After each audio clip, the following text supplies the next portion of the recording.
Muito boa noite, meus queridos. Agora só os encarnados. Muito boa noite, meus queridos. Ai, que bom, achei que só tinha desencarnado aqui hoje. Outro dia teve uma discussão aqui, que a gente fala agora, encarnados e desencarnados. Alguém levantou a bola, eu nunca vi os desencarnados. Falei, graças a Deus, né? Se tem alguém que tem medo de espírito, é espírita, não é verdade? A gente morre de medo de espírito, né? Eu conheci um amigo espírita que ele falava assim, você já viu espírito? Ele falou, mas eu nunca vi, até porque o dia que eu vi eu me torno um deles. Que eu já morro ali mesmo. Mas espírita tem dessas coisas. Espírita, ele tem um quezinho de Flamengo, sabe? De achar que está em outro patamar. Mas não é não, viu? É tudo igual. E a gente fala, nós não temos símbolos, nós não temos nenhum dogma, nós não temos nada que nos oriente, nenhum rito. Mais ou menos, não é? Porque existem algumas situações que sim. Para ilustrar isso, eu trouxe aqui esse pessoal, não sei se vocês já viram na internet, os Amigos da Luz, eles têm uma série de brincadeiras, né? Bem humoradas, falando do Espiritismo. E aí o garotinho me deu a deixa aqui. Vocês viram como ele falou assim, seja? Eu acho que eu vou falar o tempo todo agora, assim seja! É bem mais legal do que encerrar. Mas, por exemplo, algumas frases que nós falamos, né? Até porque eu estou falando desse tema que nós vamos abordar agora, do trabalhador da última hora, já foi bastante abordado, já se falou bastante disso, mas eu quero trazê-lo aqui para o umbigo, aqui para a gente, aqui na Casa Espírita. Como é que ele vai ser com a gente aqui? E vocês vão perceber que nós temos sim algumas coisinhas de símbolo. Dá uma olhada só nessa brincadeira gostosa que esse pessoal fez. E que a paz esteja sempre presente nessa casa. Assim seja. Amém. Oi? O quê? Se diz assim seja. O quê? Se fala assim seja, você falou amém. Amém e assim seja significa a mesma coisa. Em hebraico. E daí? E daí que a gente está fazendo a prece em português. Ah, mas Deus fala todas as línguas. Sim. Mas o costume é falar assim seja, porque somos espíritas. E onde é que está escrito isso? Não está escrito em lugar nenhum, Neide, mas isso é um costume, entendeu? O espírita fala assim seja, já sabe que é espírita. Se você falar amém, vão achar que você é católico ou evangélica. Tá, mas eu gosto da igreja também, daí. Mas não fica organizado, Neide. Pelo amor de Deus.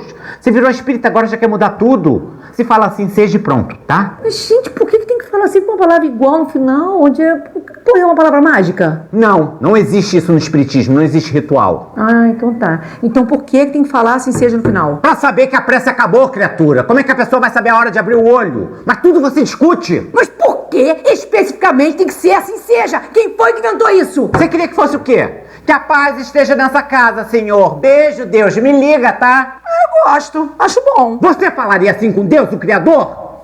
Sendo você, eu não duvido nada, né, Neide? Você não tem respeito a nada? Ah, é? Pois entre a paz esteja na sua casa, beijo, me liga, e entre a paz esteja na sua casa, assim seja. Eu acho que o mais importante é a paz. A paz! Vamos de paz!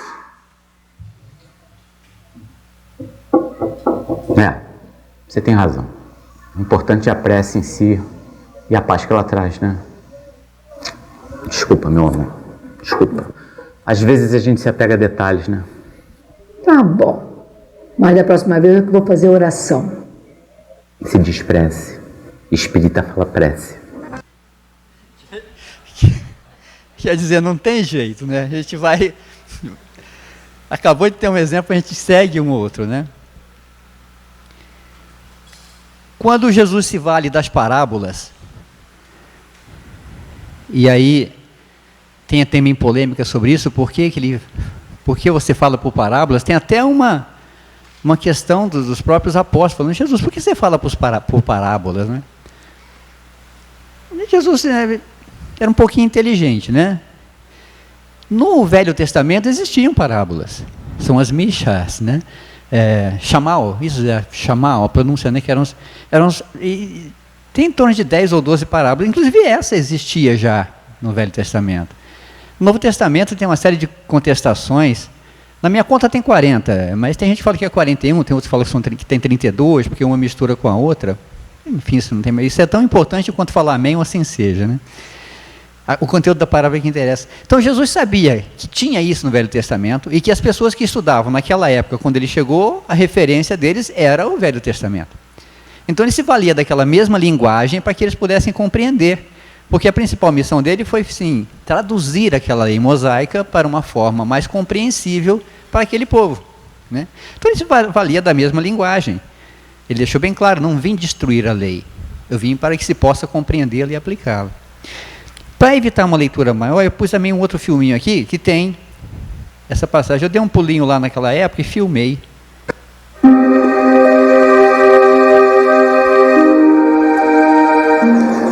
Eis que nós tudo deixamos e te seguimos.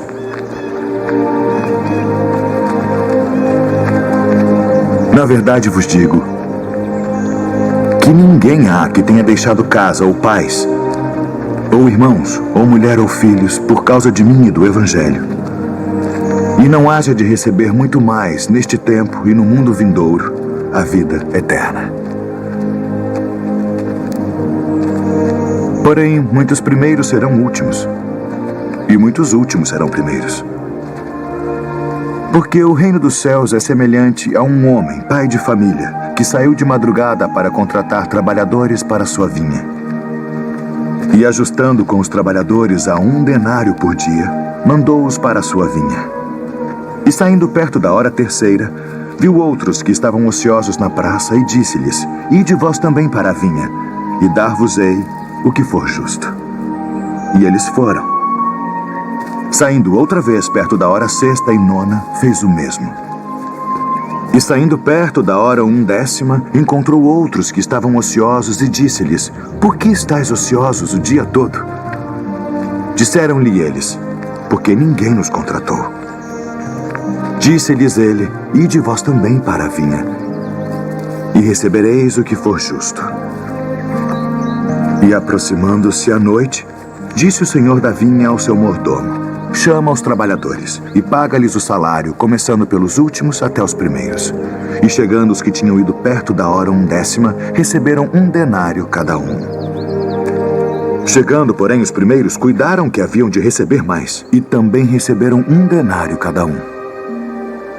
E recebendo-o, murmuravam contra o pai de família, dizendo: Estes últimos trabalharam só 1 hora, e tu os igualaste conosco, que suportamos a fadiga e o calor do dia.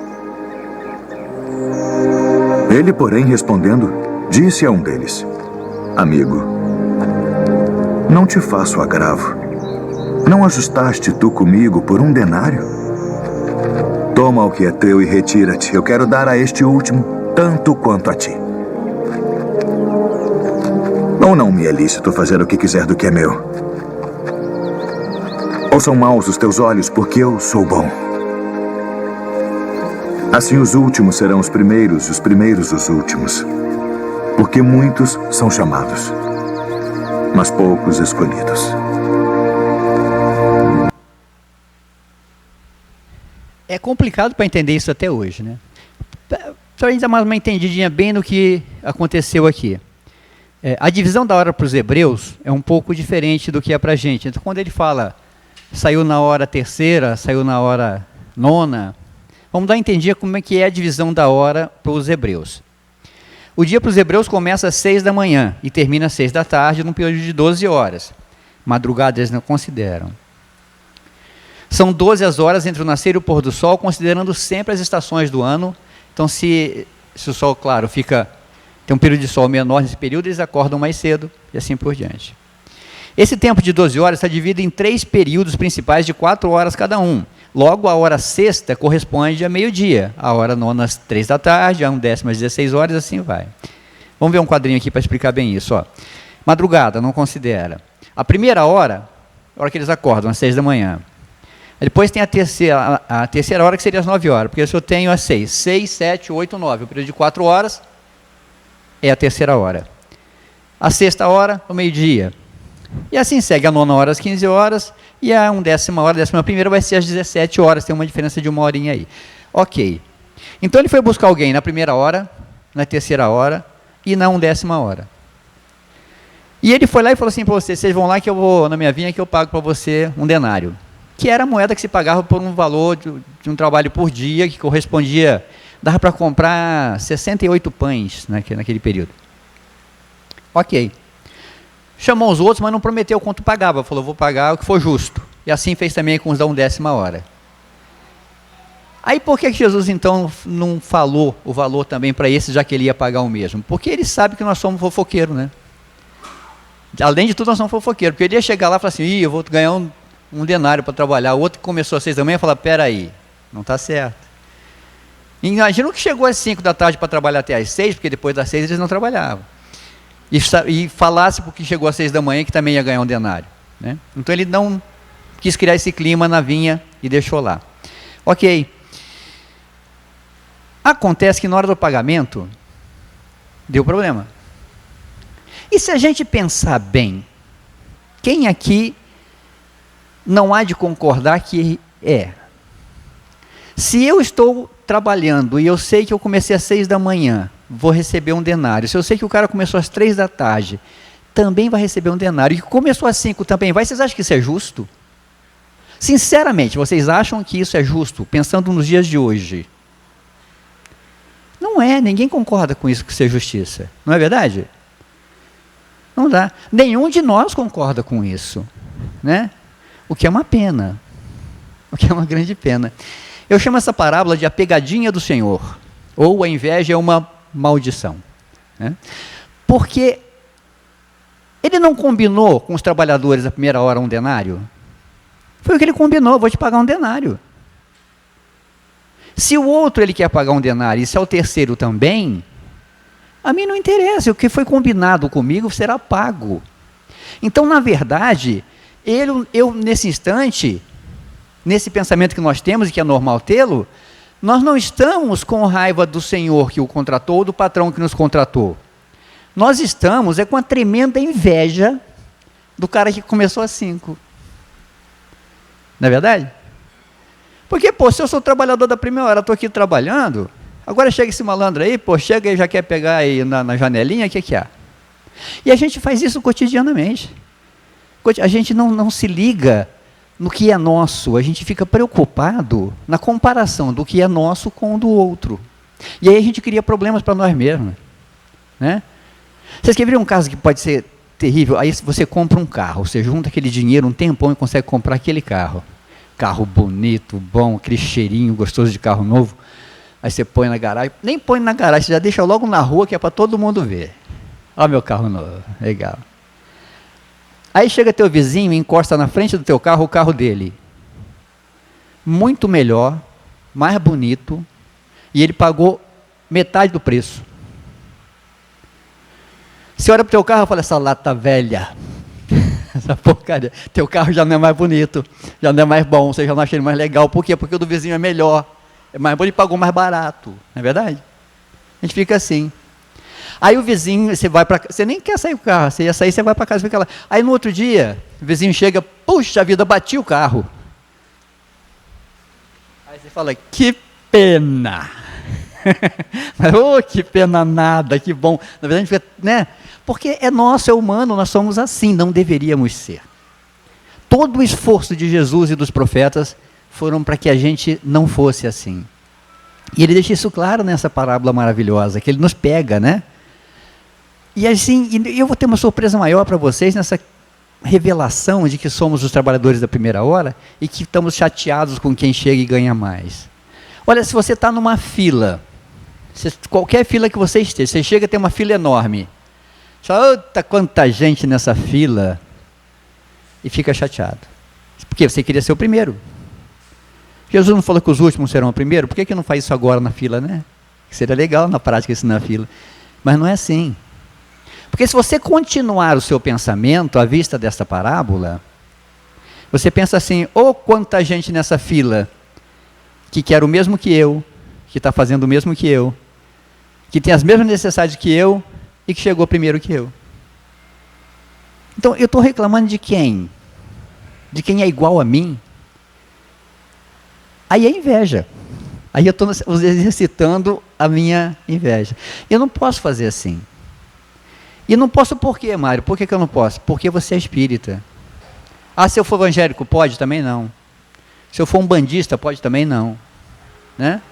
Mas, esse quesinho que eu falo de arrogância que existe, desses símbolos que a gente fala que não existe no Espiritismo, ele existe por quê? Porque a nós espíritas, surgiu a grandiosidade dessa revelação. Nós que sabemos do Espiritismo, porque ele é aberto a todo mundo, mas a nós que já conhecemos o Espiritismo, nos foi dado, junto ao conhecimento, a imensa responsabilidade do saber.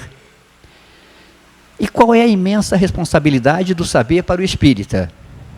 É que não se condense em você esse saber. É muito, muito importante que ele seja transmitido.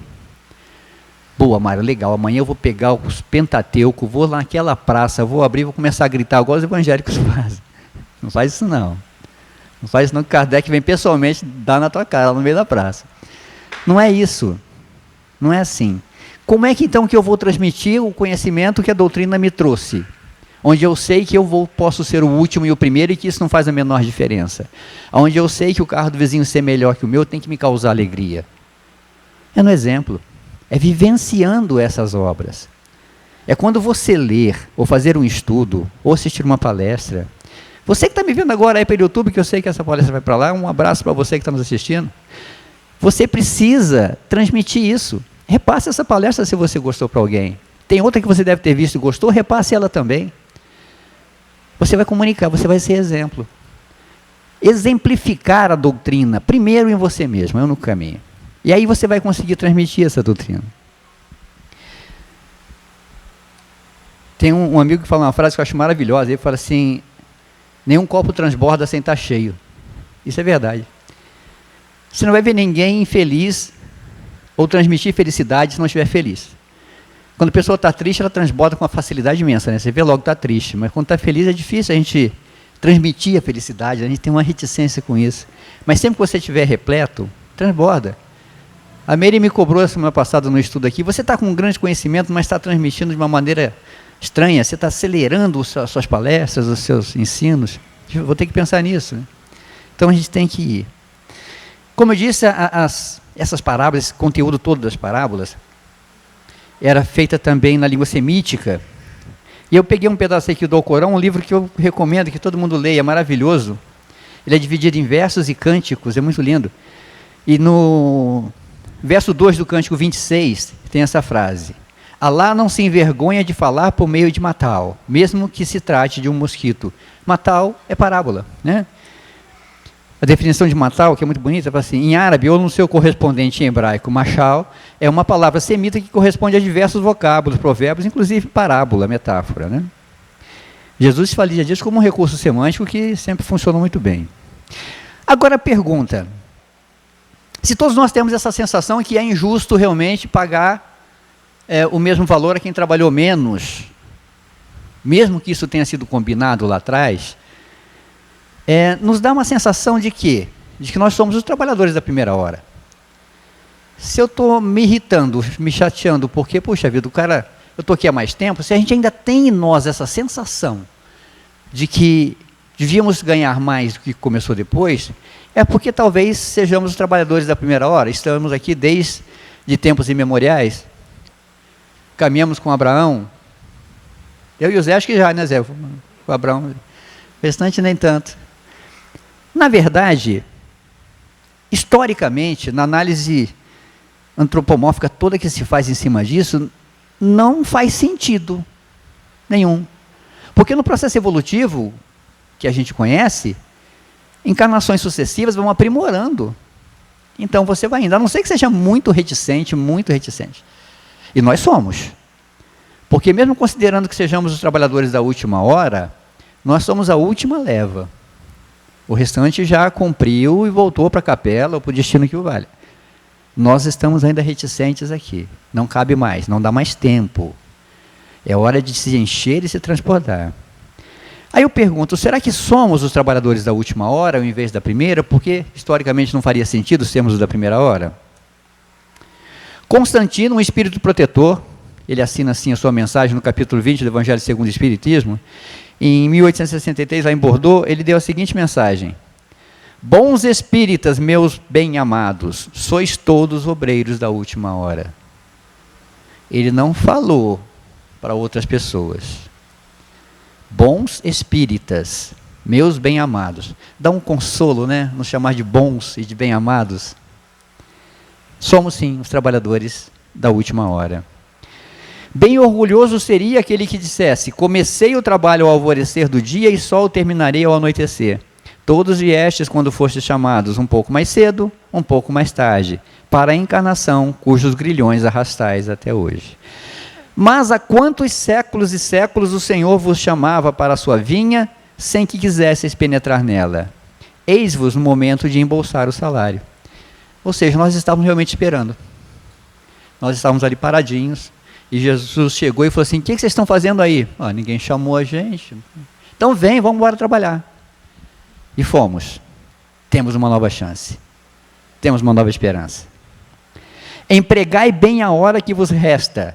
A hora que vos resta. E não esqueçais nunca que a vossa existência, por longa que vos pareça, mais não é do que um instante fugitivo na imensidade dos tempos que formam para vós a eternidade. Nos disse Constantino, Espírito Protetor.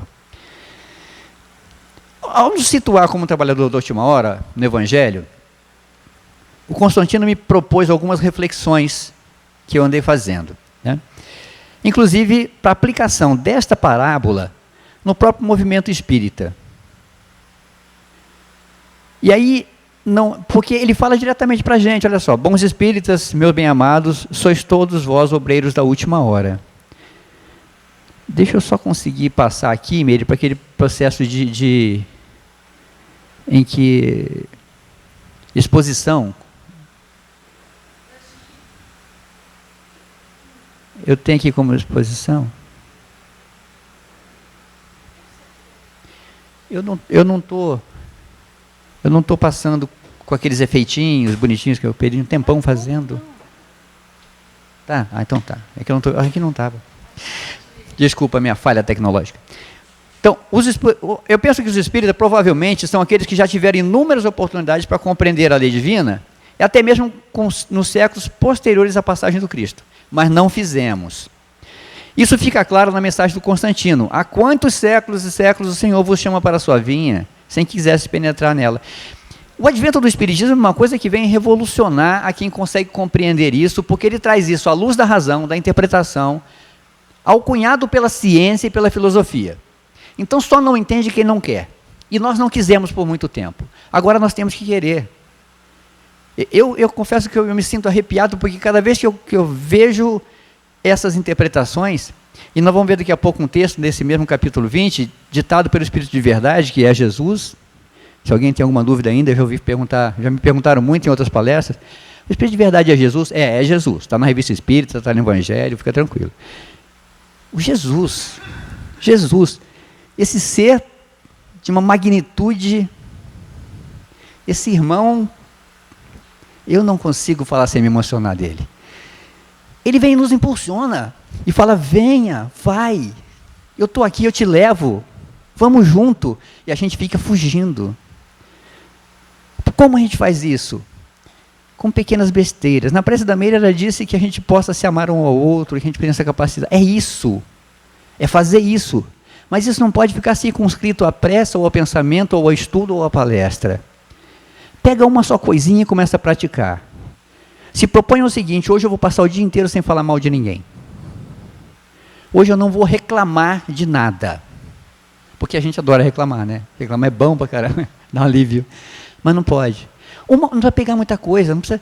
Começa assim, com uma mudança. E quando você se propõe a isso, quando você comete o erro do que você se propôs, vem uma autocobrança. Você fala: puxa, errei de novo. Aí lembra de Jesus: vem, vamos, eu vou com você, começa de novo. Tem outra chance. E a gente vai. Com uma coisinha. Aí você vai mudando cotidianamente a sua vida. Senão não vai dar mais tempo, né? Mensagem do Espírito de Verdade que eu falei para vocês, para a gente não ter dúvida. Chegastes. A quem chegar? Quem é? Quem é esse sujeito oculto chegastes? Nós. Chegastes no tempo em que se cumprirão as profecias referentes à transformação da humanidade. Felizes serão os que tiverem trabalhado no campo do Senhor com desinteresse e movidos pela caridade. E continua: Deus procede nesse momento ao censo dos seus servidores fiéis e já marcou com o dedo aquele cujo devotamento é apenas aparente, a fim de que não usurpem o salário dos servidores animosos. Pois aos que não recuarem diante de suas tarefas, é que ele vai confiar os postos mais difíceis na grande obra da regeneração pelo Espiritismo. E não é fácil ser espírita. Vai por mim. Dá uma olhada nisso. O próprio Cristo nos falando. Eu estou separando aqui aqueles que realmente estão dispostos, que vão para a minha vinha, que veio trabalhar, que trabalhou com generosidade, aquele que realmente se esforçou. Olha só o prêmio para fazer isso. Os postos mais difíceis na grande obra da regeneração pelo Espiritismo. Quer dizer, se você for muito bom, você vai pegar o trabalho mais difícil ainda para fazer. Ó, se quiser mudar de religião, vai procurando outra aí, porque é difícil ser espírita. Mas a proposta é essa. Se você for bom, você vai pegar coisa boa para fazer. Né? Agora, a grande vantagem é saber que ele vai estar junto. Né? Cumprir-se-ão essas palavras. Os primeiros serão os últimos, e os últimos serão os primeiros no reino dos céus. Como na parábola das moedinhas. O Espiritismo tem por base, agora não é mais Jesus, tá? O Espiritismo tem por base parâmetros de ensinos morais do Cristo. Compete-nos realizar com grande esforço para colocar em prática essas propostas de ação, iniciando-as depois de nós mesmos, na própria casa espírita.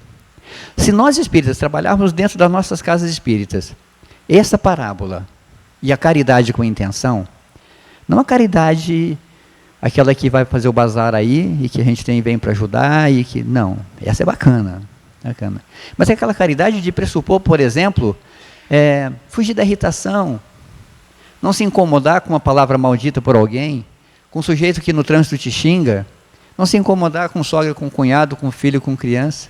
Que coisa mais linda que esse garotinho que falou aqui agora, ele estava assim seja, ei!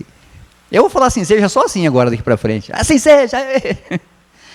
Essa espontaneidade, essa graça, essa leveza é que faz a gente ser uma pessoa caridosa. É você mudar você mesmo, é você se compreender. É você levar um tropeção e não xingar, dar risada. É você perceber uma falha qualquer em alguém e falar com ele com alegria. Isso é caridade da maior que existe. Não suplanta a outra de dar a moeda, de vir trabalhar na casa. Mas se a gente fizer isso aqui dentro, com a gente mesmo, um com o outro, que é um lugar perfeito para exercitar. Porque quando a gente vem aqui, a gente vem com esse propósito. Então fica mais fácil. Né? Porque ninguém vem aqui, eu vou lá para brigar lá no centro espírita. Ninguém fala isso. A gente vem aqui pra... Então já é um lugar que você já vem preparado para isso. Então é legal. Aqui é um bom lugar para praticar caridade. Bom, por que então nós não precisamos ter dúvida que somos trabalhadores da última hora? O Espírito de Verdade afirma, chegaste no tempo, já vimos isso, né? E se tiver alguém aqui que acha que realmente é trabalhador da última hora, da primeira hora, perdão, como é que eu estou recebendo esse trabalhador da 1/10 hora? Eu vi muito isso e tive uma discussão numa casa que eu fui fazer uma palestra. Em seguida o dirigente veio conversar comigo e falou: Mário, a gente tem um problema aqui, assim, o pessoal é muito reticente com quem chega. Às vezes é uma pessoa nova e ela quer ir para a evangelização ou ela quer ir para um curso e ela, às vezes entusiasmada, começa a falar e as pessoas já falam: ih, já chegou querendo, né?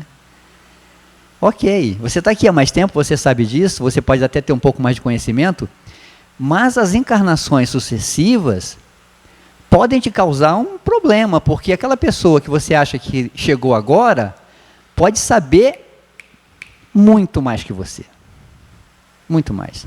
E foi enviado, foi colocado ali para te ensinar. Não é verdade? Então, como nós estamos recebendo, se eu estou aqui desde as 6 da manhã, como é que eu vou receber o cara que chegou às 5? Será que eu estou recebendo ele bem na casa?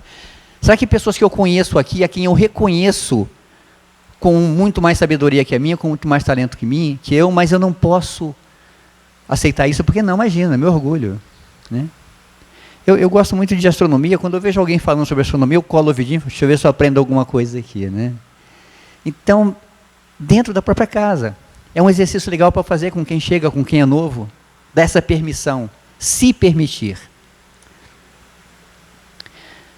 Felizes serão que tiverem ouvido,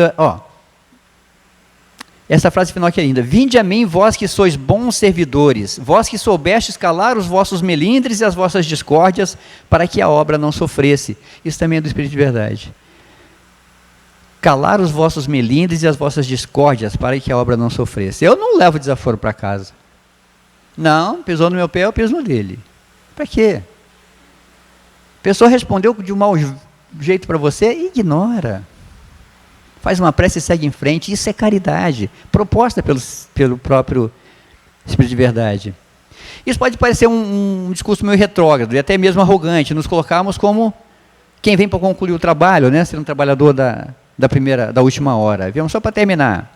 Na verdade, nós somos nós mesmos, os refratários de uma ordem sábia e inteligente, que nos fornece bondosamente mais uma chance, não podemos deixar escapar. Estudos geológicos, paleontológicos e antropológicos determinam um elo perdido na evolução. Agora eu vou explicar para a gente por que nós somos os trabalhadores da última hora. Até na aparência física, no nosso jeito de ser, revela que sim, porque tem um elo perdido. Vem numa situação da evolução humana, da espécie, tem um instante que tem uma mudança, eles não conseguem encontrar o que seria um elo nesses dois, tá? Esse elo se encaixa perfeitamente no período apontado pela espiritualidade como o da chegada à Terra, das migrações de espíritos de outros orbes. Se você pegar o livro dos espíritos, principalmente na Gênese, tem essas datações. Tem uma questão também, se não me engano, das 50 do livro dos espíritos, que pergunta quem é Adão.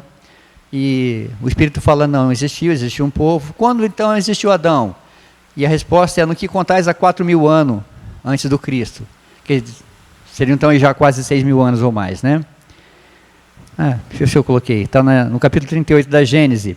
De acordo com o ensino dos espíritos, foi uma dessas grandes imigrações que quiseram, ou se quiserem, uma dessas colônias de espíritos vindas de outras esferas, que deu origem à raça simbolizada na pessoa de Adão.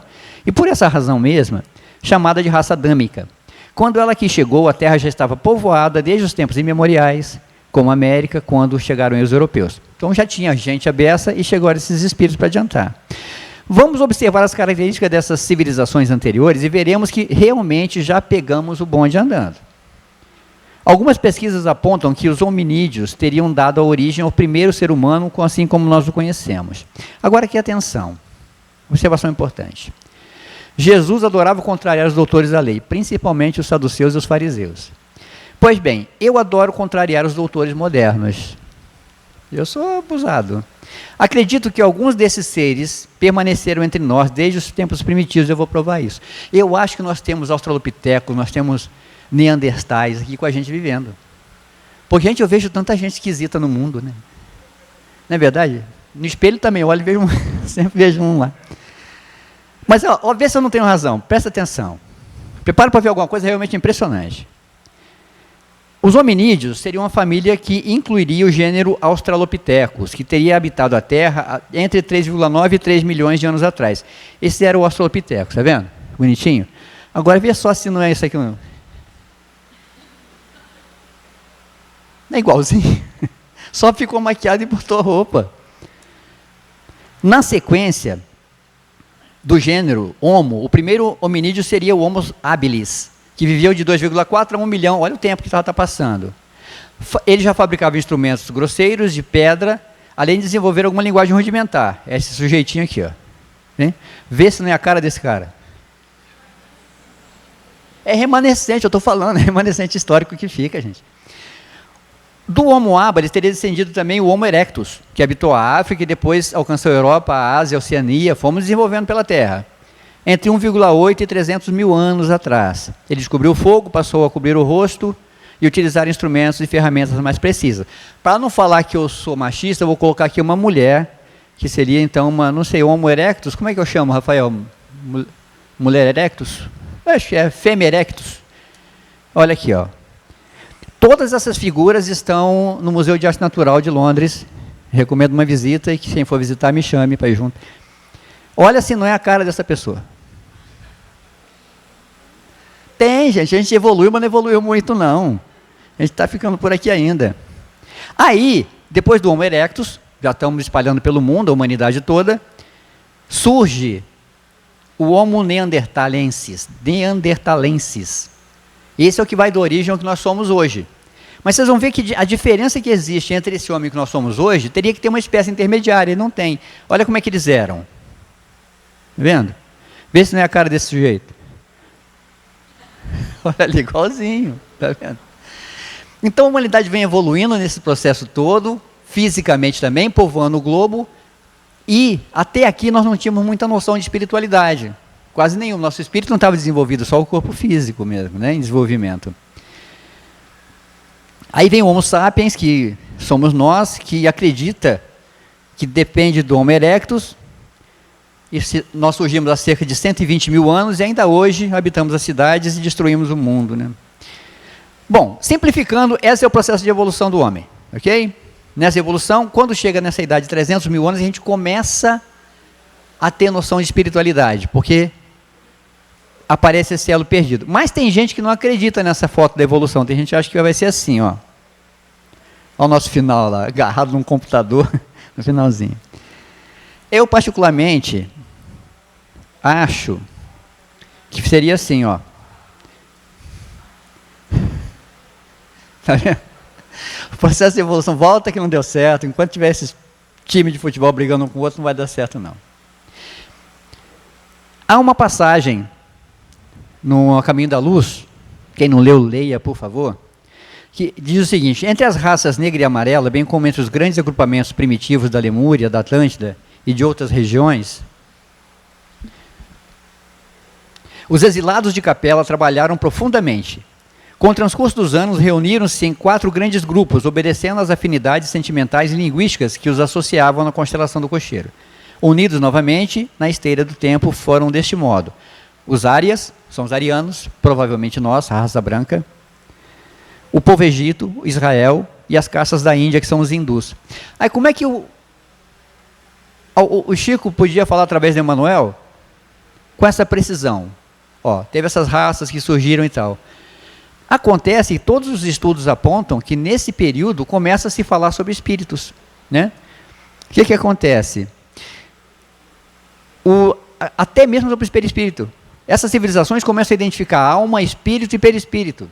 Ou seja, é uma civilização muito avançada que veio realmente e acabou nos ajudando aqui. No Egito, o perispírito era chamado de Ka, na Grécia, Okema, o Nepesh, nos hebreus, e a língua Sharira, dos hindus, que é o duplo etéreo, que eles chamam, que seria alma e espírito, né? Entre os antigos egípcios, o Ka designava uma espécie de alma. Acreditavam que existia tanto nos homens como nos deuses. O conceito em si é difícil de transladar hoje para qualquer outra língua. Em português, o termo que melhor poderia se traduzir é alma, o Ka.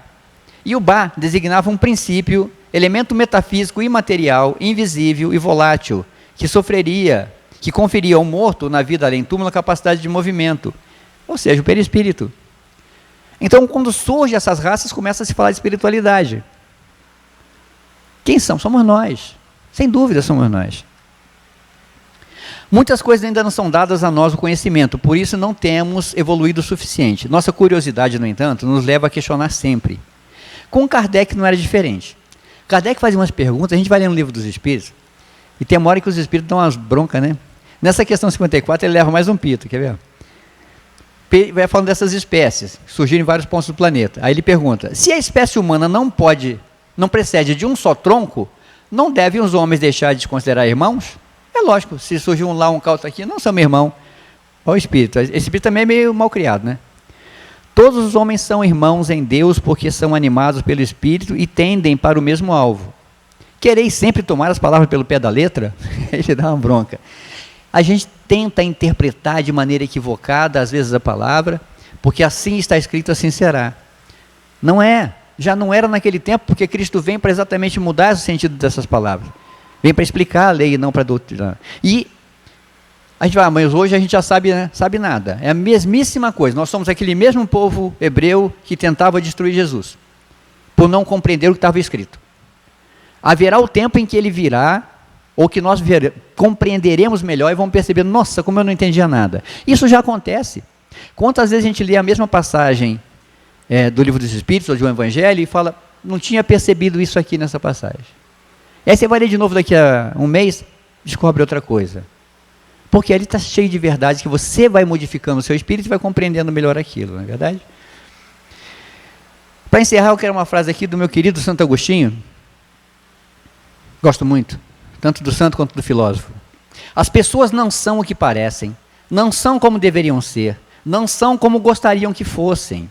As pessoas são exatamente como elas são. Então, quando nossa evolução só se dá em contato com as pessoas. Se não for assim, se você não tiver essa compreensão de Santo Agostinho, você não vai entender as pessoas nem a você mesmo. E Proust, que também é um cara que eu gosto muito. Para você poder mudar, para você se transformar, para fazer esse exercício que eu estou falando, de você querer estar sempre mudando e buscando uma nova compreensão, faça uma viagem em você mesmo, porque a verdadeira viagem de descobrimento não consiste em procurar novas paisagens, e sim novos olhos. Que a gente busque em nós mesmos a capacidade de encontrar uma nova pessoa em nós, de ressurgir, de renascer, e de perceber que não importa se eu sou o primeiro ou sou o último, eu sou filho de Deus, querido de Jesus, e estou aqui para evoluir. Que Jesus nos abençoe sempre, que assim seja.